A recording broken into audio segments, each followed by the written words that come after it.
লক্ষ্মীপুরের রায়পুর উপজেলায় মা ও তার ৩ মেয়েকে কুপিয়ে হত্যা করা হয়েছে। এ ঘটনায় স্থানীয়দের গণপিটুনিতে সন্দেহভাজন ঘাতকও নিহত হয়েছেন।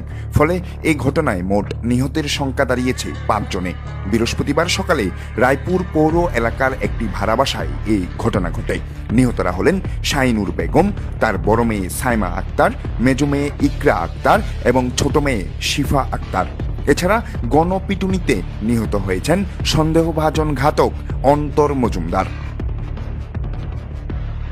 জেলা পুলিশ সুপার মোহাম্মদ আবু তারেক এবং রায়পুর উপজেলা স্বাস্থ্য ও পরিবার পরিকল্পনা কর্মকর্তা ডাক্তার বাহারুল আলম বিষয়টি নিশ্চিত করেছেন। পুলিশ ও স্থানীয় সূত্রে জানা গেছে, শাহিনুর বেগম দীর্ঘদিন ধরে সন্তানদের নিয়ে রায়পুরের একটি ভাড়া বাসায় বসবাস করছিলেন।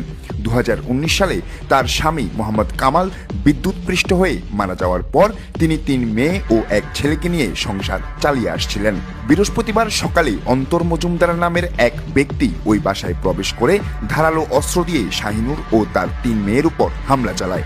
গুরুতর আহত অবস্থায় তাদের উদ্ধার করে রায়পুর উপজেলা স্বাস্থ্য কমপ্লেক্সে নেওয়া হলে চিকিৎসকরা শাহিনুর, সাইমা ও শিফাকে মৃত ঘোষণা করেন।